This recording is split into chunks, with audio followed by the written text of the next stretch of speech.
single girls' night out start with like maybe a pre-drinks at like maybe 5-6 o'clock and then end in a kebab shop, maybe a little argument at 3 a.m. Yeah, the drama.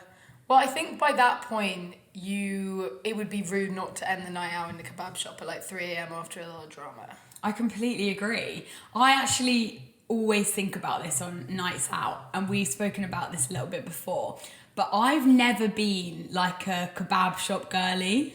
I see. Obviously I've been there many a time, like pre a night out with my friends, but I'm like a toast when I get home type of person. I think that we've also discovered that, and I have this problem as well, I am so tired by the time that it's that point that I would rather just fall asleep and like pass out. But I then also think that I've missed out on the opportunity to feel slightly less hungover by actually having a kebab. Because how does it make sense that eating something that like greasy and like full of chips is going to make you feel better? But it does. I know, it really does. My husband's pretty bad for it. Like where we live in Clapham South, there's every single takeaway shop you could possibly imagine.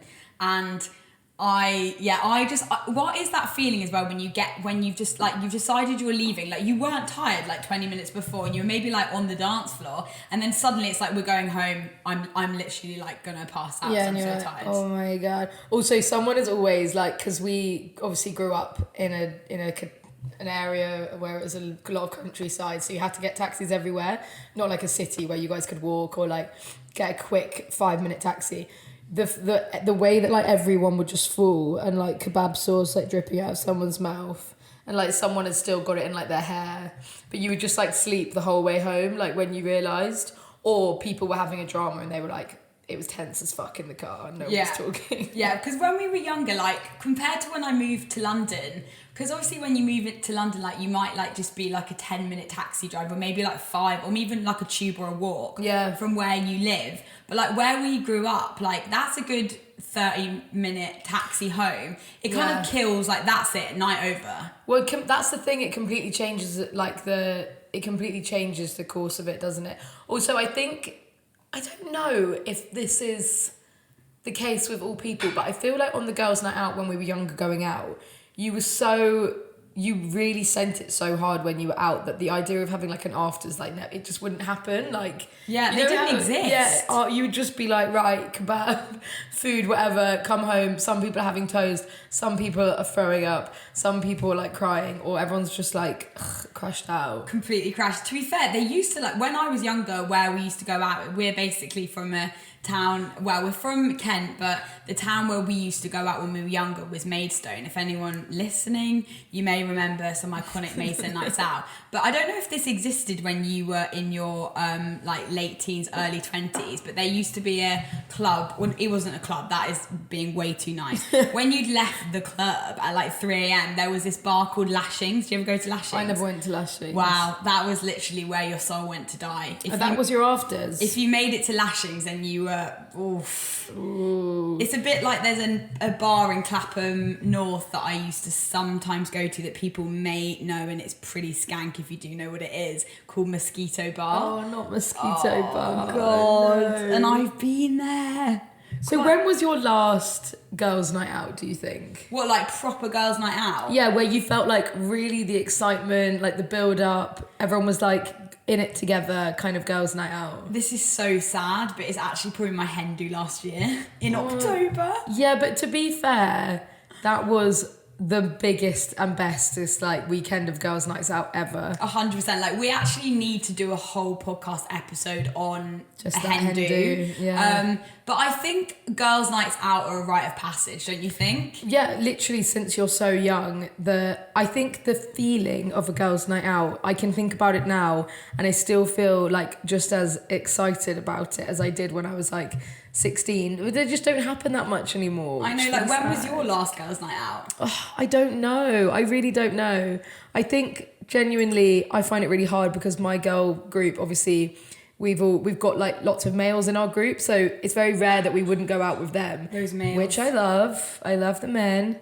Don't come for me. I just think there's something quite spiritual about girls' night out. I completely agree. And also, do you think And I don't think this is always the case. I think this could be with anything. But I think the expectation of the girls' night out sometimes it does match the reality of it. Yeah. But I sometimes think because it's such a build up, like one thing I want to talk to you today about is when it starts, because it doesn't just start on the day. No, I would genuinely say it's like a month. Well, to be fair, it starts the minute that someone like has decided or like brought around this idea to do like a girls' night out, because then you've got like weeks of like planning. Or I don't know, this is definitely how I think about it when I was younger, when they were way more frequent and it was like a big deal. But it was like 2 to 3 weeks before, because you're also like outfit planning, you're gossiping about it, you've got to think about where you're going to get ready, how you're going to do it. Like, how logistically are we going to do this night out?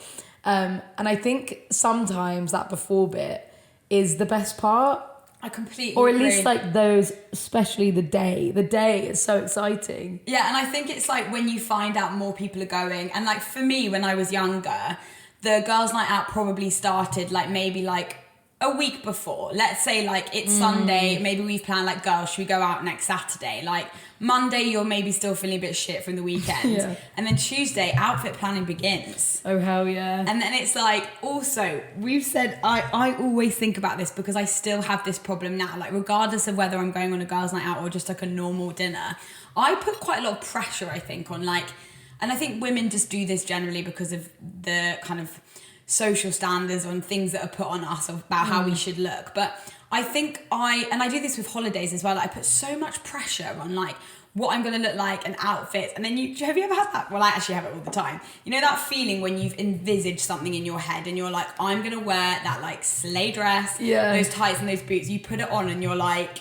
what the hell? Yeah, because I think every person, unless you're one of those unfortunate people that can't imagine things in your head, everyone like puts the outfit together like you're a little star doll and you're like putting the outfit on. Yeah. And then when you get in front of the mirror and you've been planning it all week and you're like, finally, and you're like, oh hell. And then, the panic when you can't, nothing is coming together. And you know, when like, as well, why does this happen? I'd love to know what this is about.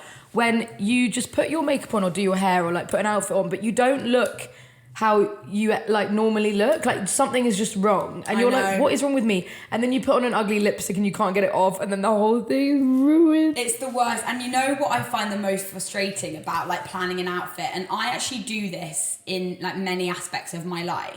So for example, I really hope she doesn't listen to this, I'm sure she will. I've got a friend's wedding next year and I'm a bridesmaid and we need to pick like a particular colour dress. And bear in mind, the wedding's in August, like, and I'm not going to do this. Like, mark my words, guys, it's being filmed, it's being recorded. I will not let myself do this. And I do it on girls' nights out where I've planned this outfit. And let's say, like, I've known I'm going on this night out for like maybe like a couple of weeks. I know I've got this wedding next year. Why is it that you end up leaving these things until literally like a couple of days before? I even had it last weekend where I really wanted to get a nice top. I was going to a drinks party and I then had this mad, I think I saw you on the Friday night. I'm in fucking on Oxford Street. I've only got 15 minutes as well before we're meeting you for dinner. I'm running around Oxford Street like an absolute mad woman. Like no one, I'm possessed. Like, it's horrible. Pushing people out of the way, like fuck off. Like trying to find a top. And then you just don't find anything. And it's so frustrating. And you're like, why did I just waste that time? Also quite funny because when we both saw each other on Friday night, we both just, for some reason, tried to give ourselves like 20 minutes to run around Oxford Street. On a Friday night, especially we're now entering like Christmas period. I don't know why either of us thought that was going to be a good idea, because if anything, it just made me feel like I was in some like nightmare film and like everyone was bashing into me. It felt like being in a Christmas film when you're a little, you know, when you see kids like running through a crowd. Yeah. I felt like that. I was like pushing past, like, excuse me, I need to get through. And I was like, I hate this. I know, when you go into every shop and you're like, why can no clothes shop in the entire world have any nice clothes? I was honestly just walking in at this point and going like this.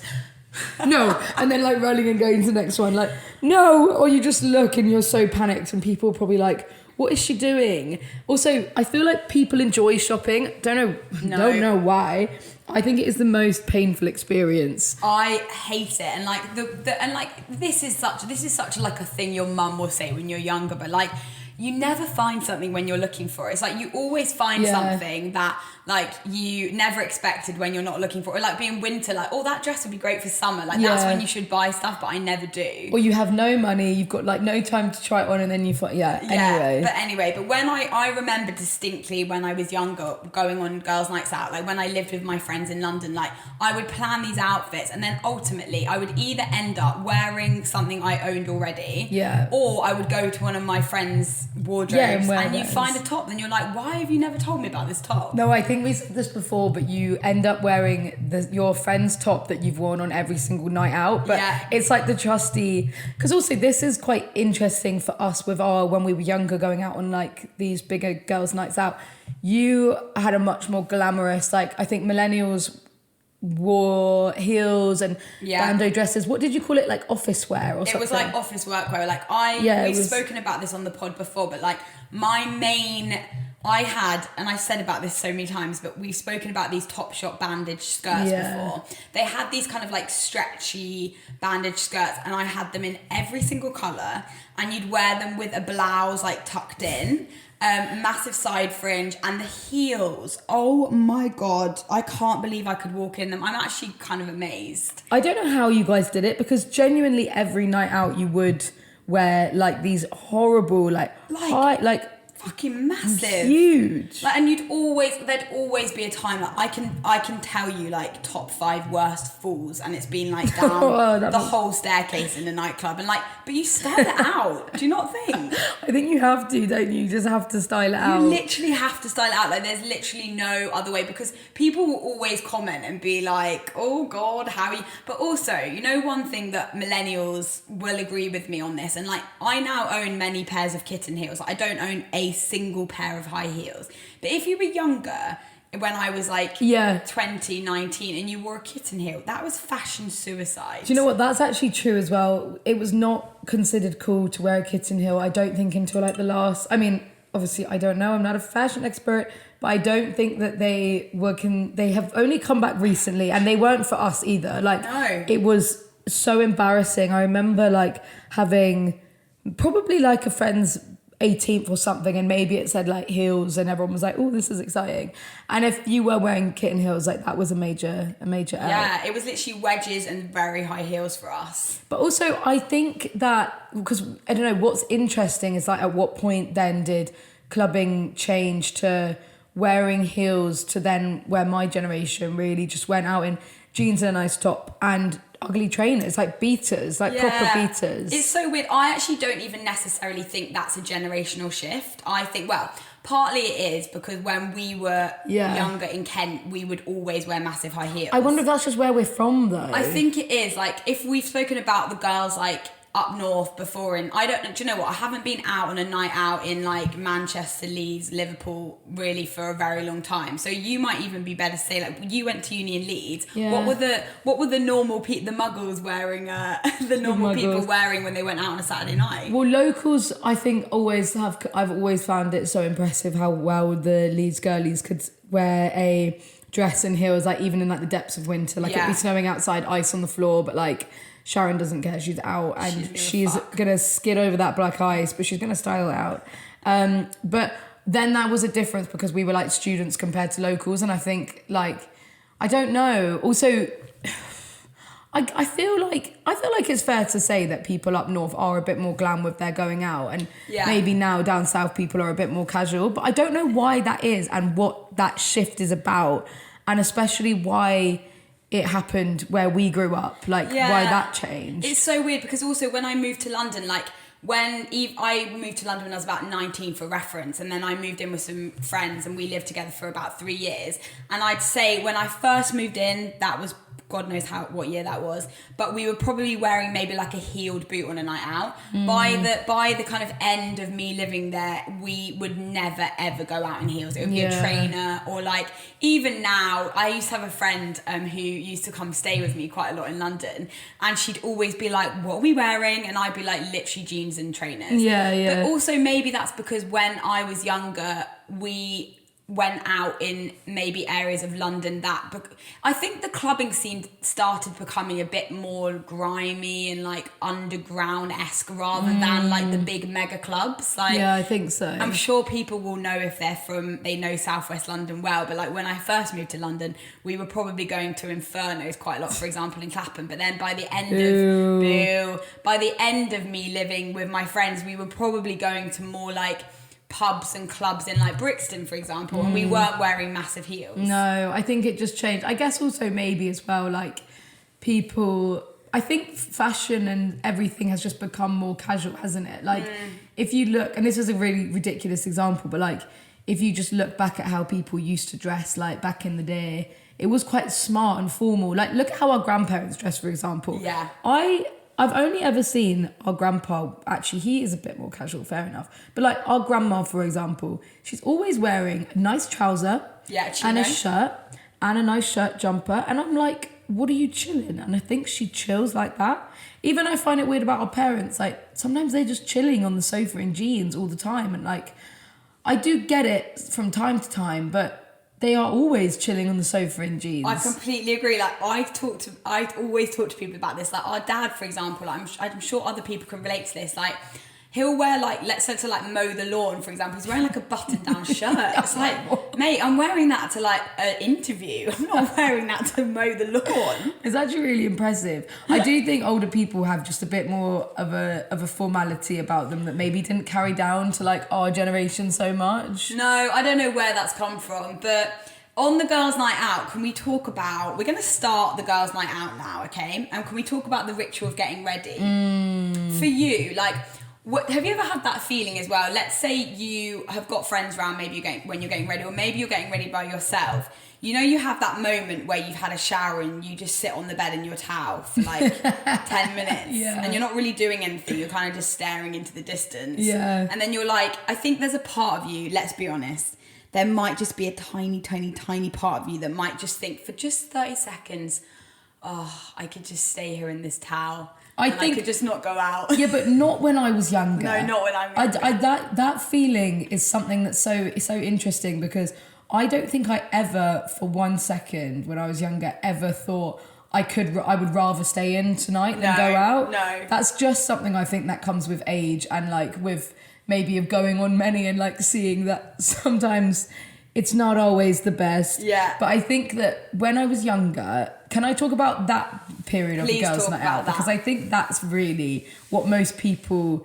will think about when they are tapping into like, oh, that amazing time. I think most people will look backwards unless you've really just like started having a girl group now or you've started going out now, then, you know, fair enough. I'm kind of jealous. Because also that's the age where we've got to add in, like, I'm now 32. Like, it's really sad, but I don't get ready with my friends anymore. No, you don't. That doesn't happen. I mean, we don't really go on nights out. But yeah, let's talk about when you're getting ready with your mates. Yeah, so I think that we said this as well before, but the best thing is that someone always shows up way too early. So like, because especially where we were from as well, you had to get ready with quite a few people because otherwise the taxi fare would just be like extortionate. Yeah. So obviously you'd share it there and you'd share it back and you'd all just like sleep in someone's room and there would just be shit everywhere. Like every corner of your room there'd be like your mate's extensions on the floor, eyelashes, like where's my eyelashes, they'd be everywhere, fake tan all over the place. But yeah, well, our prep would obviously start a while before, but the night before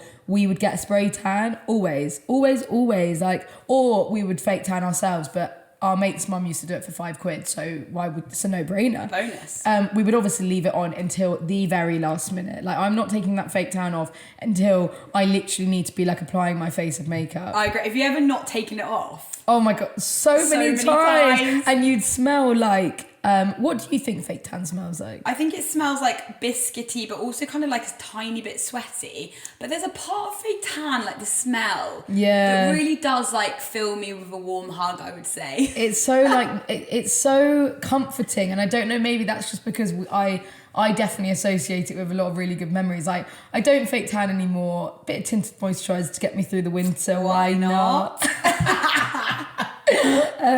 But yeah, I don't do it anymore. But so we would leave it on till last minute, and then we would get in the shower. you've had a friend that's been there all day, and at this point you're kind of like, right, should we just start getting ready, because you and I don't have anything to do. All we're doing really is waiting for this night out. No, and also we just need to talk about our upbringing slightly when we were having people come round, because I felt like we were a big family, like one of 4 girls. Like for me anyway, this is how I felt. If I was going on a night out, bear in mind, let's say I was like 19, you're like 7 years younger than me, so you're a lot younger than me, and like the others were as well. So I might be like having to help a few things around the house. Like maybe I've had to like help my mum do a few things. And like when you've got a friend just lingering around, like following you everywhere, and you're like, sorry, I've just got to like. It's quite annoying, like, isn't it? Yeah, just like please go, but like just come at a normal time. True. Don't arrive too early for the girls' night. That's annoying. Yeah, you would have sometimes a few hours to kill. And also I think because you'd be so excited for the night, those hours actually felt quite painful. Like you'd just be like, I just want this to start. I'm just ready to start this now. Yeah. But I think what we would all maybe do is like spend some time like going to the shop and getting some Doritos and being like, maybe we can put out Doritos for people. Crisp and dip. Maybe we can have some sour shots when everyone arrives, something like that. Crisp and dip, yeah, exactly. But we would take our fake tan off very last minute. Everyone would be arriving, so you'd be doing your makeup, but people would be arriving, and like our parents would be like shouting like Liz, like Jazz, like someone's at the door, and you'd be like, oh my god. Kind of feel like you're a celebrity. It's kind of an important night for you. It's quite stressful. There's no time. There's always like a dog barking, like grabbing your leg, and then you're like trying to find your jeans that you thought you washed, but they've not been washed, and you're like, oh my god, I'm gonna have to wear dirty jeans. It sucks. So that, I think it was just that part for me was always like chaos from start to end, but I loved it. Like everyone in one room doing their makeup, talking about what makeup they're gonna do. Yeah. Can I talk about quite a funny makeup phase that one of my friends went through? Verity, bless her heart. We did laugh about this the other day. It was really trendy when we were like 17, 18 to have this like smoky eye, but you'd put sellotape there. What? Have you heard of this? No. Okay, so you put a bit of sellotape at like a right angle on your eyes just here, and then you would basically like put on like a dark, like black maybe, smudge it out, and then like a white at the very bit underneath your eyebrow, and then like a bit of a smoky around on the eye bit, and then you take off the sellotape and you'd be left with this obviously very aggressive line, which we loved, which obviously looks amazing if you're like, if you're a makeup artist, or like a drag queen who like actually just like perfects it and it looks insane. It does not look good if you're like a 17-year-old who's learning how to use her fucking naked eye palette, and it just looks it looks just so bad. But yeah, so we were doing trends like that. Yeah, love it. Eyelashes. Oh, obviously, and I have never, and I still don't know how to apply eyelashes. So it's always, as well, like there's always a friend at the getting ready section that's amazing at makeup, and I do feel for those people. Yeah. Because they're often like, and I feel the stress of them, the burden. You go over to them, like bear in mind they've not had a chance to get ready. Yeah. And they're like finally sit down and they're like, right, is everyone done? I'm gonna get ready. You go over and you're like, sorry, just in like 5 minutes, can you just please put my eyelashes on? Yeah. Actually, I feel like we both had this because our sister Phoebe she's always been very good at makeup and hair. Yeah. I know that she definitely used to help me and my friends with our hair, didn't she? I feel like she used to like come and curl everyone's hair and stuff. Yeah, because when we were younger, ringlets, like very tight curls were definitely in, or completely poker straight hair, but like to the point where your hair is sizzling because it's so straight. Like now I think about it, it was like you do not look good unless you like if you have any kink in your hair, like you are not going out. Yeah, I've really tried to like phase out of that because I can't straighten my hair for shit. Like I just can't do it. I don't have any straighteners anymore. Like I just personally like I've got very thin hair anyway. Like I do not need to be having any more straight like fine hair. Yeah, I think this hair would be dead. But yeah, I feel also when you're getting ready, and this actually happens still to me now as well. Like bear in mind you might have been kind of spending most of the day like chatting, getting ready with your mates, like getting ready with your mates. But then that period just fucking goes. Yeah. And then you're like, shit, it's 10 o'clock and we're supposed to be in the club by now and we're not there. Yeah, also, like, you suddenly all like, well, you don't panic, but I feel like parent would be there like, eat something, please eat something. Like, you guys are going to literally, but please just have a bit of pizza, like, have a bit of toast. Yeah. And you're literally there like, ew, no, I'm getting fucked tonight. Like, get it out of my face. Yes, I can't. And also the alcohol, like, I distinctly remember, like, obviously everyone can relate to this that's drank. Obviously if you don't drink, you can't. But when we were younger, obviously you can't afford to buy expensive alcohol. Yeah. So it was either like probably stolen from one of our parents, but like not a nice, like a spirit that had never been touched. Or like Echo Falls or Lambrini. Yeah. Or like WKD, Smirnoff, all of that shit. Or sours, like shots. Yeah. And like you're having these drinks like and you're just like downing them and like trying to get ready. You've probably haven't eaten that day. Yeah. Like it's all a bit of a rush, but I love it. I love to think of it. I know that like chaotic feeling of everyone rushing out the door, and like also it's like the smell. I'm thinking of what I can see, what I can hear, what I can smell. I can smell like hairspray, fake tan, lots of sweet perfume, sours, Lambrini, sticky alcohol. I can smell that already. I can also see girls running to find the bag. They don't have a bag. You never have a bag. Does anyone have a bag? I don't have one. What are we going to do? Well, we can switch like 10 times and see which ones go with each of our outfits. Like, what lip combo are you bigging? Like, all these things that everyone thought about. And actually, you just really made me think of 3 kind of quick fire questions I want to ask you. Go on. So number 1, what's something that when you were younger or now that you always forget to pack in your going out bag? Oh, good question. I think probably plasters and probably hairband. Hairband, that's a good one. Okay, what about you? Okay, for me, I would say I literally always forget my fucking keys, my house keys. Okay, that's for me, that's an actual like, and I still do that as an adult, regardless of girls' night out. Secondly, when you're younger, what perfume are we wearing?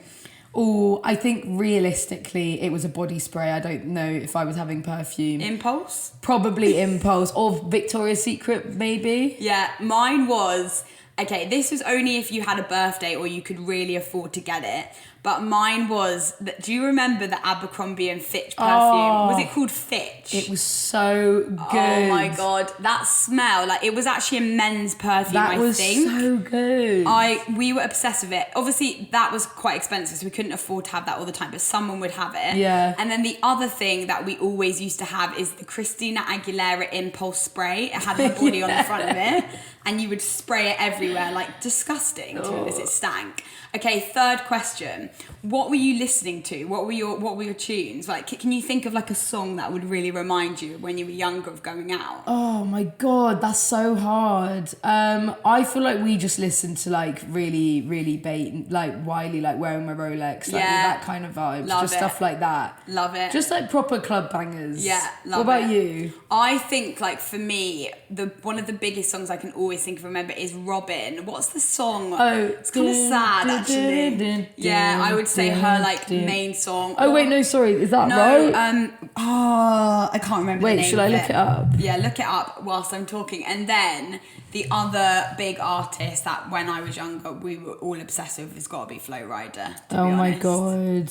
Of course. Yeah, I feel like we were just constantly listening to songs as well, and you can't really hear properly because everyone's shouting and then there's so much alcohol. Which one do you think it was? So it's Dancing on My Own, Robin. I feel like that was just like such an iconic song when I was younger.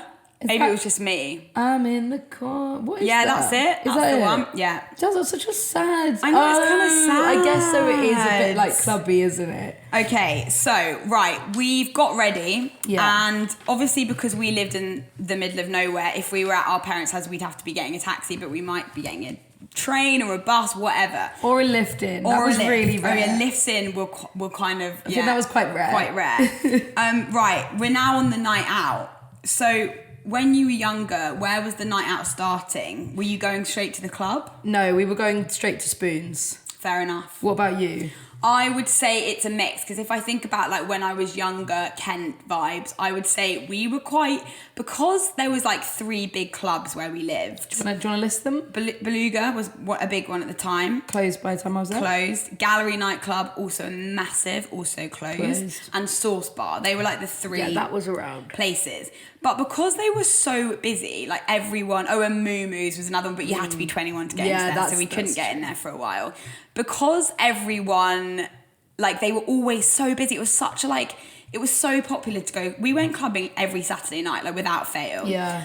You had to get in before like 10 o'clock, otherwise you weren't getting in. So, and also bear in mind, we'd been pre-drinking probably like 3 hours before we went. We were going straight to the club. Like sometimes we'd go to a Spoons, but the whole idea of the pub and a cocktail bar didn't exist. Yeah. For me. Really? No, never. That's so interesting. Our night started, I would say, pre-drinks and then straight to the club. But then, so that kind of time, you said it was like 9:30 p.m. I would say 10 o'clock. 10 o'clock, yeah. But when I got to London, again, it would be like, obviously we're a little bit older now, but still early 20s when I first moved to London, it would be pre-drinks at home for ages and they went on way too late. Yeah. And then when we went to some nightclubs in London, then we'd be in the queue for a good half an hour. Yeah. So it's That's weird, annoying. isn't it? Why? So you went to Spoons? I feel like we went to Spoons a lot and got those massive bowls or jugs. Like you just get jugs of like Blue Lagoon. And stuff like that. Like you just get like the most maximum amount of like sugar and alcohol so that you could just spend as little as possible when you were in the club. Yeah. I think that was always just the goal, wasn't it? Like, and still to be fair, like I guess anyone that is still big into the clubbing scene and loves going for a drink, I guess maybe that's what you would do. But yeah, we just loved Spoons. And I think that was where you saw everyone from school or like from town, so you would just like bump into people and it would be quite funny because then you'd sort of like form your night around who was out. And I think like honestly the club options by the time we were going out was so bad that no one had that much of a motive to like get to the club because they were just not good. Yeah. And if they had been better, then maybe we would have just rushed to get there. But yeah, I think, and I don't know, realistically, where do you spend most of the time if you're on a girls' night out, really?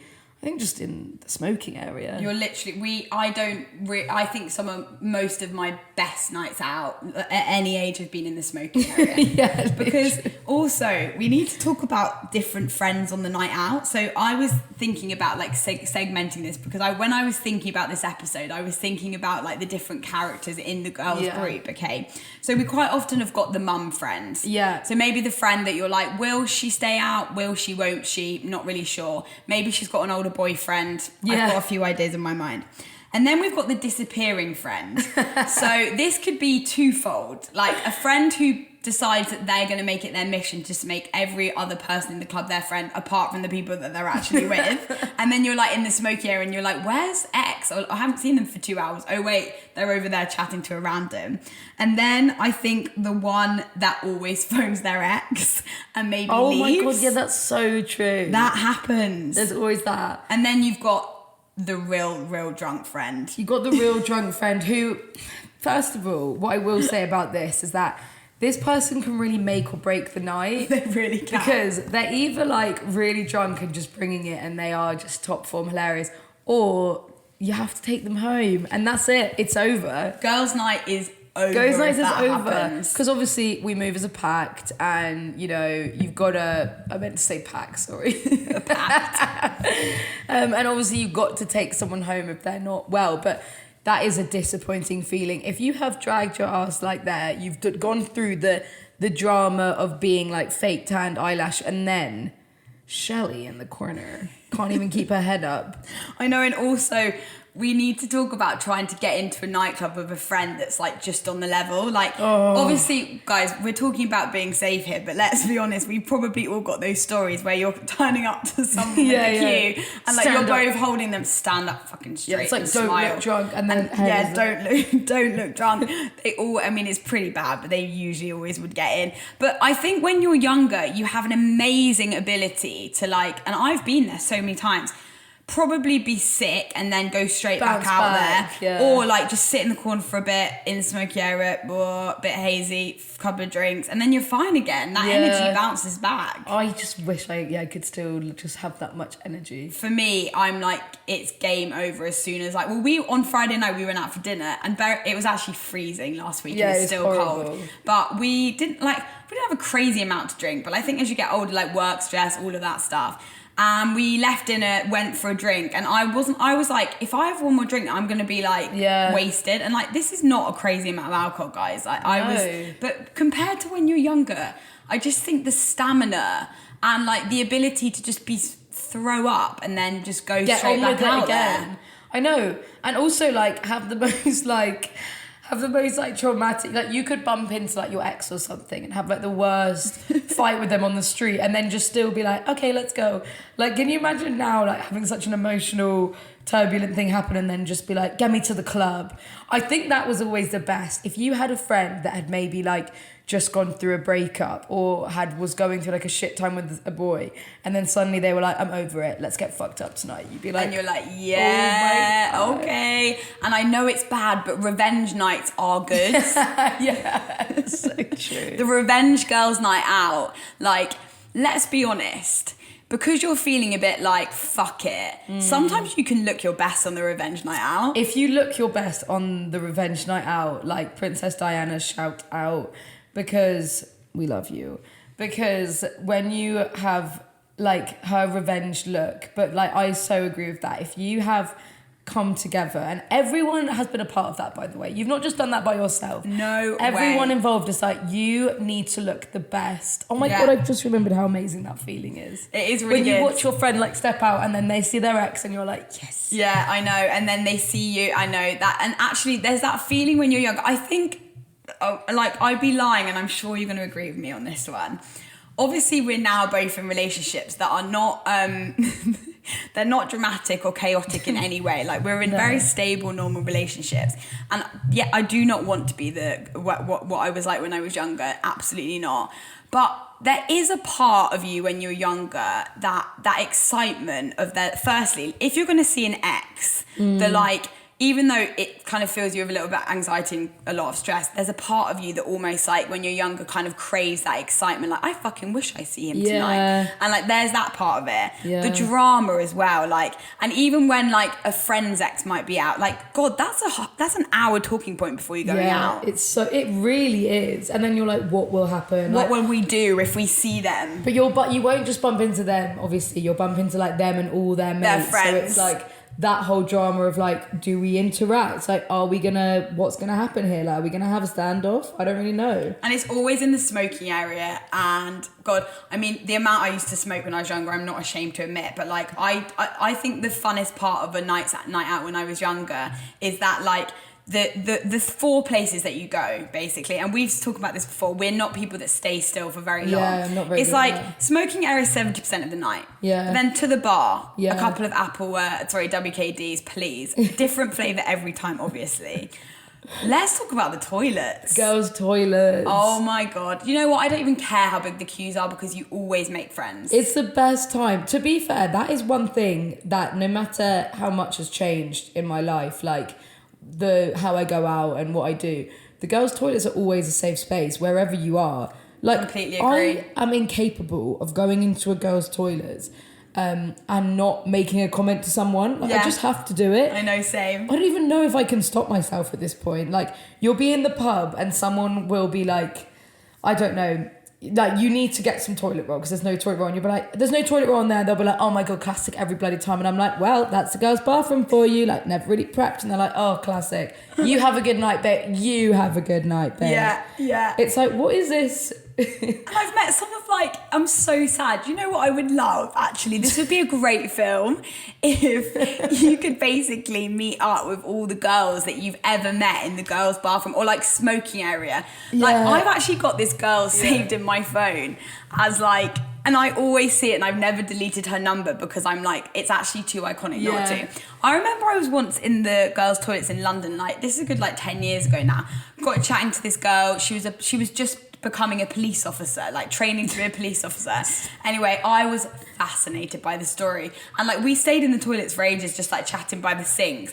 And I've still got her name saved, like Emma Police. We should have called her and been like, what's the experience for you? I know, I think it's so funny and so iconic. Also, it's just one of those places where you really go for like a pick-me-up and everyone in there makes you feel so great. And if you ever had a friend that was like crying in the toilet, I can tell you now, someone would come over and be like, why is she crying? And you'd be like, oh, like there's a boy up there who's gonna break her up. They're like, no, You are amazing. Don't let anyone tell you not. You deserve so much. Babe, don't let anyone treat you like that. And you genuinely come out of that girl's bathroom and be like, I'm on top of the world, bitches. Literally. Try me now. Literally. I just men find it, they're like, what happens in there? It's ridiculous. I also think you've just reminded me of when I moved to London, we again went out every Saturday night, and my friend Georgia and I talk about this, and actually it's kind of making me cringe a little bit, but also there's that feeling, when you just got into a nightclub, and you fucking queued for ages, you paid the entry, whatever, you put your coat away if it's winter, and you walk in and there's a really good song playing, and you may be feeling a bit arrogant, let's be honest. You're walking in, there's lots of people there, no one's looking at you, but you think that there's people looking at you, they're not. Anyway, I went through this phase when I was younger of not taking a bag out when I went on a night out. Honestly, I'd say a good 2 years, I was like, I'm just gonna have everything in my jean pocket. All I needed was lip gloss and my phone, because I'm with my friends, don't need my keys, whatever. Anyway, the three of us were on a night out, and those two had their phones with them in their bags, and I had mine in my pocket. And obviously it's still pretty bad nowadays in London or any city in the UK. You need to have your phone on you. Just don't think that it's not going to get stolen. Yeah. Anyway, I'm at the bar chatting to someone. Obviously my phone's stolen whilst I'm talking to someone. Anyway, my other two friends are chatting to other people. One's at the bar. Anyway, we all meet up together, and he was like, do you want to buy... Look, at that stage we didn't have contactless, so we had our bank cards, but we didn't have our phones. So we didn't even notice until we were like, let's take a picture. And we all went to our pockets, and my friends went to their bags, and all of us had our phones stolen. But this was a very normal occurrence for me. My phone being stolen all the time. But I was just stupid. I just didn't think about it. But it just really reminded me, because we were so cocky. We just walked into this club, music's playing. We're we look good. We're feeling fresh. And then literally 5 minutes later, I was like, well, we need to go home. We haven't got our phones. What are we going to do now? All three of us had our phone. But do you know what's funny? We didn't go home, actually, thinking about it. We carried on the night. No, because you don't need to go home. You have a moment of being like, well, we'll have to deal with that tomorrow, to be honest. Yeah, I remember I went away with some girls. We went travelling for a few months in Mexico, and we were going on a girls' night out, and we were so excited because we hadn't really been out. I think we'd been so jet lagged, and then we finally were like, let's go on this big night out. And we got a taxi into town, and I didn't really tell any of the girls immediately, but I noticed that I'd left my phone in the taxi. And I was like, oh guys, I've left my phone in the taxi. And then they were all like, no, Liz, let's just go home. This is ridiculous. We're travelling, you've got no phone, what are you going to do? But my friend Georgie, which was actually such a legendary thing, she was like, when we got into the taxi, I took a picture of you guys because I thought you guys looked so lovely. And she was like, it's got the number of the taxi on it. So at this point, I was like, fuck it, let's not go home. That will guide us tomorrow. Let's just have a good night. Anyway, we literally found the exact taxi the next day, and got my phone back. I did have to give him a bit of money, but that's okay. Fair enough. I got what I wanted in the end. That is the best when that happens. And they were like, Liz, are you sure you want to carry on? I was like, don't let me stop you. Yeah. I'm not going to be the reason for this to go down the drain. And the thing is, when you're younger, unless it's something monumentally bad, nothing is stopping you on that girl's night out. No way. To be honest, when we were younger as well, they weren't particularly obviously they were expensive, but they weren't like nowadays. I didn't have everything on my phone, obviously. Now it's such an inconvenience, obviously, when you get your phone stolen or you lose your phone, because it's I didn't realise, my whole life is on that fucking thing.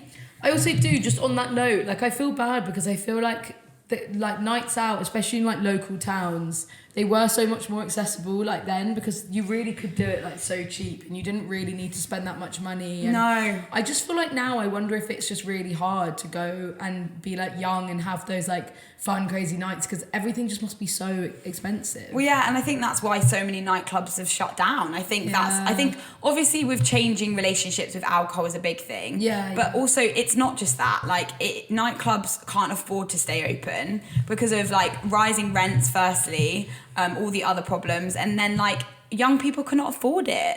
It is expensive if you think about if we are going to be doing pre-drinks, if you're from where we're from, your parents might not be able to drop you somewhere, and then you might not be able to afford, taxis are expensive. Yeah, they are so expensive. If you live in the middle of nowhere, I'm not saying that we didn't make use of like, you know, we've had many a party with like in a field with no lights and like our phone as our speaker, but like I think it was easier and it was definitely more accessible. But I also wanted to touch on the difference between nights out now. So you're still in your 20s, like you're in your early 20s or like mid 20s, and I'm now obviously in my early 30s. Like, what do our nights out look like now? Have yours changed? Obviously you went to uni. Yeah, they've changed a lot. I think now I would say like a lot of us definitely obviously like favour a pub night where we can actually like talk, and obviously we'll go to music events and like watch a lot of our friends play, which is really fun, and I do love it. But I can't go as frequently anymore, and they're not as like well planned anymore. I feel like that's something that's really sad. However, I have just moved into an all girls house, and I'm thinking that it would be quite nice to reignite the girls' night out. 100%. I feel like it's much easier when you live with a group of people. Like, you're still so young, and like I think it's so much easier when you live with a group of people to have more spontaneous girls' nights out. I think so. Because it's much like I think the reason why things change is, firstly, you quite often as you get older you don't live so close to people. That's a big thing. Obviously your responsibilities change, so like work pressure, obviously you still have your work pressures, but it'll be much easier on a Friday night to be like, what are you guys doing? Like, let's get some wine. And like, I think that's always the best part of living with friends, and like how a girls' night out might evolve as you get older. They become more, maybe a little bit more spontaneous if you live together, because it probably could start like, let's get a bottle of wine on a Friday night, who knows where it will go. Yeah, it's so true. I think that will be nice, being able to have that like spontaneous fun again, which we haven't been able to have for a long time. What about you? What does yours look like now? Mine have dramatically changed. I mean, if I'm being really honest, I don't really remember like the last big girls' night I had. If they do happen, they have to be planned a long way in advance. Mainly because a lot of my friends have kids now. Yeah, it's different. And it's much more different. Like, a lot of people, our nights don't... This is just me talking about it, by the way, because I appreciate that I'm not old, and also there's people that, you know, completely different stages of their life to me at the same age. That's fine. But I think personally, I would say they have to be planned a bit more further in advance. I don't have like a massive girl group. I've got a kind of group of school friends. There's just 4 of us in total, including me. And then I've got another group of friends where there's literally 3 of us. And then I've got like a singular friend. So like a really good friend, Katie. And like we would quite often, maybe like now, she's obviously got a daughter, but maybe we go out for dinner and then that might turn into the pub for a few drinks. But like a proper night out, I don't think unless I'm on a hen do or like maybe abroad, I'll probably be going clubbing anytime soon, or maybe, I don't know, ever. No. I don't know. But bars, and like, I love going to the pub and like seeing where it goes and going back to someone's house. I love going to the pub. I feel like, especially this time of year, it's so nice. But I don't know. I also think it really just depends what you want out of a night. Like, I have lots of friends that still love going and like dancing off the week. Yeah. And whereas I would love to be that person that could every week go and like be like, let's just go let our hair down in a bar and dance. I just am a sleepy girl, and I really love just connecting with people verbally. Like, that's how I reconnect with people. I think you probably do too. And unless I can like really talk to someone and understand how they've been and what's going on in their life, I don't really come away and feel that connected. I completely agree. And do you know what? I actually just like sitting down. Oh yeah. I'm just gonna admit it. I like it. And I like day stuff a bit more now. Like, I'm so part. I can't do the day and then the evening. It has to be one of those. Oh yeah, no. I think that's what's really hard. Like, I don't know whether as well if it's just a phase, because I know that a lot of people in like my age are having a bit of a lull, and I think that maybe it's because like we went out so much when we were at uni, and then after that, and you know, we have a lot of friends that are like very into it, and that's great for them. But I think we will maybe experience a second wind, like hopefully soon. 100% if we're going to be moving in together. Like, I honestly can... I would be very surprised if these girls' night outs are not like reinvigorated by the fact that you're living together. I hope so. I just need to find the strength. I need to find the inner strength. But that's what they'll do. They'll pull you through. That's the nature of a girls' night out. They leave no man behind. They and that's don't. why I love it. They don't. Anyway, we're going to move on our girls' night out. And we're going to talk about, obviously, a lot of shit has happened on the girls' night out. Maybe we ended with some food. Maybe there was some arguments. Maybe someone didn't come home with you guys. Maybe they went somewhere else. The morning after. Oh, yeah. Firstly, someone always ends up staying at your let's say when you're younger, let's say at your parents' house, or when you live like somewhere else in London. Someone always ends up staying when there's no space. Yeah, 100%. Like on the floor, on the sofa. Yeah, they've got like a leather jacket over them. They're like shaking. I remember that sleep, like when you're staying on someone's like sofa in like their parents' house, and you're like, have you got a blanket? It's like, no, sorry. No. And like, I'll just use my blazer then. Yeah, it's like, don't worry. Yeah, I think the morning after is the best part. Like, okay, no, that's an exaggeration. Well, when you've got a funny hangover, they are. I love funny hangovers. Yeah, when you've got a sick hangover, then no. No.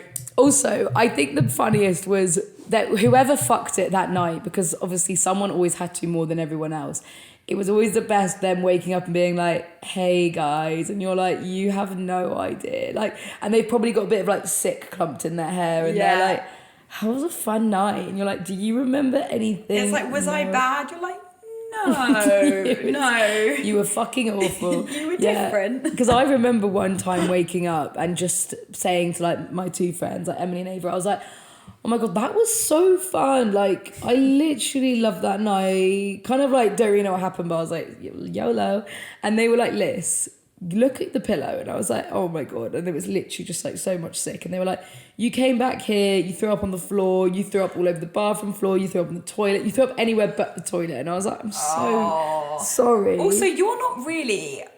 Oh, your friends might laugh at this, but I do know I've had many nights out with you and also many drinking. So you don't. I rarely see you get like literally shit-faced. No, yeah, I don't. You've got a very, very good stamina. But I also think this goes back to what you were saying earlier, how there's always like a mum of the group. I do always feel like, and on very rare occasions, I've been like, fuck it. But I feel like because I've always been a little bit more that role sometimes, especially with my home friends, more say, I think that there is something that stops you from getting like absolutely shit-faced. I think maybe as well it's more of like because I'm quite an anxious person, I always have to have like one eye on what's happening. Yeah, like, a bit more control. Maybe I'm not that great at not being out of control. I think my uni friends would maybe laugh at that a little bit, but I also think they understand that I'm slightly more maybe like motherly figure of the group sometimes. Yeah. No, that makes sense. I mean, I would say sometimes I'm like that and then sometimes I'm really not. But for me, oh God, for me, I really feel like sometimes drink catches up with me. So I might be drinking. Like I feel fine. And then suddenly it's like, bosh. Yeah. I'm absolutely wasted. Oh, that feeling does actually make me feel really quite disgusting. Like, I mean, how old was I this year? 32. I mean, we can talk about this another time, but I did wet myself this year on my birthday. God, that was so good though. Wow. Guys, we were in the park, we had like a picnic and it was really wholesome and sweet. And obviously things took a turn for the worst. But I think the biggest problem was we were drinking like spritz drinks. So we had quite a lot of like, it wasn't like if you had a bit of wine and you're not really drinking that much. It was like lots of liquid. Yeah. And we were on the way home and Jazz's husband had said to me, whatever you do not drop this cake that I've made, Jazz. He made me a birthday cake. And bear in mind, like, we got so much stuff. Like, I needed a wee as well. I was desperate for a wee. And I was drunk and And we were carrying like 10 bags because we just stupidly took like our whole kitchen to the fucking park. Everything but the kitchen sink. I think that's the saying. And we were on our way back and Jazz was bursting for a piss and everyone was just like laughing. We were like sisters together and it was hilarious. And the cake just fell out the bottom of the cake box and these two blokes that were sat on the bench and they were like really high. They were like definitely smoking a zoot and they were just staring at us and they were like, what the fuck are you doing? And then Jazz was like, I'm weeing, and like the cake was on the floor. She was just like wetting herself. I was like, oh. I'm gonna wet myself, and I couldn't control my bladder. I'm really sorry if there's too much information, but I literally I was like, wow, I've peaked. I'm 32 and I'm standing in the park at 10 o'clock and I've wet myself. And the next day I went to this wedding, like a really nice wedding. And I was like, how was your birthday? And I'm like, it was so good. It was lovely. Anyway, should we move on to our discussion point? Yeah, go for it.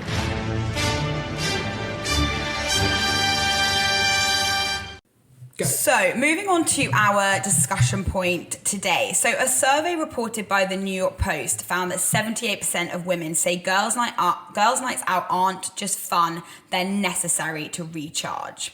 Most women said that these nights make them feel more connected, more grounded, more themselves. So, the question today is, are girls' nights out essential for our mental health? And do you agree with that? I completely, 100% wholeheartedly agree. I feel like I'm really overdue one. And I love the way that you actually feel so confident on those nights. I think that you are never going to feel as good as yourself as you do when you're out with all your best girlfriends, and just like the love, the energy. I can literally tear up thinking about it. Do you agree? I literally have no disagreement to that. Yeah. I actually think it comes down to friendships as well. And I actually think no matter how a girl's night out might change as you get older, like we could even talk about just going out for dinner with your girl mates, maybe having a drink after. For me, nowadays, that's a girl's night out. I think it comes down to connection. And I think when you get older and let's say you're in a relationship, maybe you're married, maybe you're not, whatever, I think it's really important to have your own friendships. Like away from your family, away from your partner. Yeah. And literally that is you and your time and your friends, because I'm sure you have this, like you might speak to your friends about us, like you might even say like your family, or like and they always have a different perspective, and they'll always be team you, and like you need that, you need, because like your family or even your partner will always most of the time probably be a bit more real and be like, well, I don't think I agree with that, because they need to give you like genuine advice, and like I'm not saying that your friends are like not authentic, they should be, but I also think there's something about like girls and having that time to really talk about things that like you all agree about, and that you're the same age. It's about having a support network, and that is the whole point of why you're there for each other. And it might not always matter if what you're saying is like 100% rational or correct. I think sometimes it's nice to have delusional moments where just for a second everyone is just like cheering for you, and you might then reflect and just be like, actually that was just great for my mental health, and actually I just needed that moment of like relief from the world. But I just love it. I love that feeling, and it's kind of made me like feel so glad that we got to like reminisce about that feeling. I know, and I now really want to go on a girls' night out. I know, same. But it's quite hard. It's a Tuesday night, fucking hell. So yeah, basically we agree with that wholeheartedly. I agree so much. Okay, we're now going to also move on to our dilemma. Hello, Two Tabs Open podcast. What's your dilemma? We're starting to get some good dilemmas actually, and people are actually starting to give us some. Finally, guys. Thanks, fuck bitches. Okay, this one's really funny, and it's actually a really short question dilemma. Okay. And it's from someone anonymous on Instagram, and she asked, is dating 4 men from Hinge crashing out, or is it peak hot girl slate era? I have two answers to this question. I have the delusional answer, which is like, fucking go for it. Why not? If no one's getting hurt, then who does it really matter? If you're having fun and if you're just like doing it for the plot, then why not?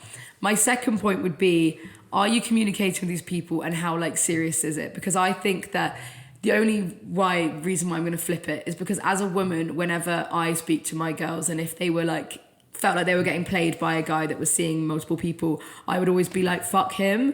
So I think you've just got to make sure that you don't confuse people and upset anyone. So I think it's about honesty, and as long as these people know that that's your vibe and that's what you're on, then it's fine. So I would be like, keep going, honey. Just remember to be kind and to be honest. I completely agree. I actually was speaking to some people about this last week, because I work with someone who's American, and in America, when you're dating, like you don't just date one person, like you might date multiple people. Yeah. What I think we need to maybe like work out slightly here is like, if you're sleeping with them, obviously for me personally, I actually think that might just need to start being a bit of a communication. Maybe that's just me, more from like a Actually, no. I think if you're being safe, then I don't think it matters. No, but I it think, does matter to some people. I think it does matter to some people. I think it's good to communicate I it. think that's it. And I think the Americans do, like, they'll be like, look, like, I'm dating other people and, like, I'm just seeing, you know, where I'm taking. Because I think the problem is that I'm hearing, because I have not dated for many years now, in the UK especially, is like, because we have this kind of like one rule thing where we have to date one person, like, that's just closing off so many other doors. True. And I think if you're being safe, then I think 100%, but I completely agree with you, Liz. Like, we talk about this every single episode, but I think it's about communication. It's like, true though. You just isn't have it? to, I think if you're honest, and actually, if you like someone out of the 4 guys from Hinge, like, I don't know about you, but if someone told me that I really liked that they were like dating a couple of other people, I'd be like, fucking hell, Yeah. I really want this person now. Like, Yeah. sometimes it can make you actually realise who you might like. It's true. So I don't think it's crashing out at all. I don't think it's crashing out either. I also think like in an age where this is becoming like more accessible and normal, and if no one's getting hurt, then why would you not just go for it? Like, you only live once, you're only going to be young once, and you're only going to be able to find out what you really like by trying before you buy and doing a big old selection process. I think you should stay living in your hot girl slay Yeah, era. please. And also, like, do it for us. Like, I want to hear the fun stories. Please. But anyway, Please. ins and outs? Yes, ins and outs. I'll go first. You go first. My ins this week is a skin like website and online shop, I think, just online, called Skin and Me. Basically, you do a little test when you get on there and figure out what you want, and then they send you like a little tester kit. I've only tried the tester kit, but I've been having it for like 3 weeks now, and I think it's absolutely amazing. I don't get on with much skincare, so I'm really shocked that this has actually worked. So if anyone is looking for something, I think it's quite reasonable. I think compared to a lot of the things that I've bought and have been shit, I think it's worth trying. Nice. So Skin and Me, thank you so much, because I'm really enjoying you. Having said that, in the same breath, I actually think my out this week has been self-care. That is the only bit of self-care I have been doing, but I think I've been really putting that to the side. So yeah, my outs is self-care, but I'm really like keen to not let that continue. Yeah, I think that's fair. Sometimes though, I think you can put quite a lot of pressure on yourself to do certain things that might be self-care. Yeah. And like, I had thought about this the other day, because I've always found like breath work and meditation really beneficial. But when I'm busy and stressed, obviously they're the first things to go out the window. But last week I didn't do any. Usually I try and do something at least every morning. And if I miss one day, I always do the next day. Last week, for 7 days in a row, I did not do any meditation. And like, part of me did feel like it affected me, but also part of me felt like, actually, stop fucking putting so much pressure on doing all of these like things that, like, actually sometimes self-care can be not doing the thing that you're putting pressure on yourself for. Yeah, I agree. That's a good point. So it ends up becoming a chore, and it's not supposed to be a chore. Yeah, it's supposed to be a good thing. They're really good. I love. I sort of meant like flossing my teeth. Yeah, sorry. Sorry, I'm just always working on myself. Okay, my in. Why have I not spoken about this before? And it's sherry, the drink. Do you know what? I actually might have some after this. Oh, a little thimble of sherry. I might have a thimble of sherry. We're quite a sherry family, aren't we? I fucking love a sherry. I love it. It's so good. What's it's so it called? Wintry. The one we just like, the cheap one? Oh, Harvey's. Oh. Is it called Harvey's? Yes, it's so good. So good, I love it. I had a little bit on Saturday night and it gave me that taste. Well, I just think that there's nothing better on a Sunday than having a little bit. And I actually have been having it even more on Saturday and Friday. I actually had it on Saturday night when I was getting ready. I was like, who am I? Look, we've matured. We've gone from sours to sherry. Sherry. We're having sherry. Right, that's my in. My out is explaining how work is going. Yeah. Yeah, that needs to go. This time of year especially. Seriously, guys, if you see me at a party, if you see me on the tube, if you see me anywhere, do not ask me how work is going. Like, it's boring. Yeah, it's not going well. It's not going well. And also, I just can't be bothered to answer. Yeah, it's fine. Yeah, it's fine. Like, also, on a Saturday night, if that's what you're referring to, being out and someone being like, how's work going? You're like, oh my God, I just started to forget about that. Yeah. Sorry. Okay. No. I think a good answer is just to be like, good, thanks. And then they'll be like, okay, she's obviously silent. It's amazing. How's your work going? And they'll be like, okay. It's got to be one of the most boring questions. And like, I'm not gonna say I don't ask it sometimes. I think it's just a British awkward thing of being like, oh, I don't know what to say. Don't want to say. How's work going? Yeah, I don't know what to do. It's so cold outside. Just talk about the weather. Just talk about the weather and talk about, are you feeling Christmassy? And talk about how busy the tube is at the moment. Let's just avoid work. Let's just say that. But oh my God, I want to go on a girls' night out. Yeah, me too. I think we might actually have to go on one. Maybe Jazz and I after this sherry are going to end up on a rogue night out and you just won't hear from us for months and months. Yeah, Tuesday sherry, come on. I wish. Oh, okay. That was such a good episode. Guys, thanks for joining us. Please send in more dilemmas and I'd love to hear about maybe some disastrous girls' night out stories. Please do. Okay, love you guys. Bye.